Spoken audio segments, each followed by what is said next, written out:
ઝફર અલી મુસ્તાફા છે, સંયુક્ત નૈતિક માનવ અધિકાર સમિતિ ખાવડા બન્ની એરિયાના પ્રેસિડેન્ટ છે। જે રીતે આજે કલેક્ટરશ્રીને એક આવેદનપત્ર દેવામાં આવ્યું, શું રજૂઆત છે ને શું માંગણીઓ છે? આજરોજ બધા માલધારીઓ, જેમાં ભેરંડિયારાથી કરી અને ધોરડો સુધી બધા માલધારીઓ એકત્રિત થઈ અને કલેક્ટરને એ બાબતે આવેદનપત્ર આપવામાં આવ્યું હતું કે બન્ની વિસ્તાર ચરિયાણનો વિસ્તાર છે અને બન્નીની લાખણી ભેંસ પોતાની આદત મુજબ ચરિયાણમાં જતી હોય છે, ત્યારે વચ્ચે રોડ ટુરિઝમનું રોડ છે, જેમાં આ વખતે સહેલાણીઓ બહુ સારા આવ્યા છે, પણ બન્ની વિસ્તારની અંદર એ લોકો રોડ ક્રોસ કરતી હોય છે ત્યારે રાતના અકસ્માત થતો હોય છે અને ભેંસોને પણ નુકસાન થાય છે અને ટુરિસ્ટને પણ ક્યાંક ને ક્યાંક નુકસાન થાય છે। તો બન્ની વિસ્તારની અંદર એકવાર એવો પુલ એક કોન્સેપ્ટ બનાવવામાં આવ્યો હતો કે બોક્સ પુલિયા, જેની નીચેથી ભેંસોને આદત પાડી અને એ ભેંસો એ પુલિયાથી નીચેથી પસાર થાય છે ત્યારે એનું અકસ્માત નથી થતો।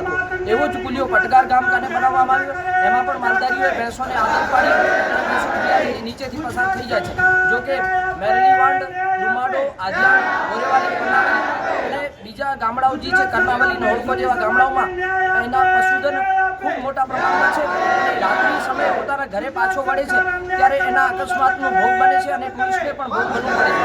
એ બાબતે દરેક ગામમાં જે પહેલાંથી પુલિયા પાણીની અવરજવર માટે બનેલા છે અને બોક્સ પુલિયા બનાવી અને માલધારીઓને પણ સવલત અને પાણી પણ પસાર થઈ જાય, ટુરિસ્ટોને પણ કોઈ અગવડતા ન થાય, એ બાબતે મારી રજૂઆત હતી।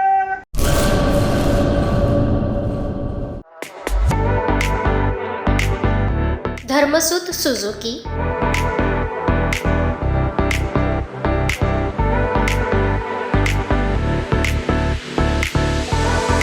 ધર્મસુત ઓટો લિંક LLP 62 પ્રસાદી પ્લોટ સંસ્કાર નગર ભુજ કચ્છ। Mobile number 9825553691।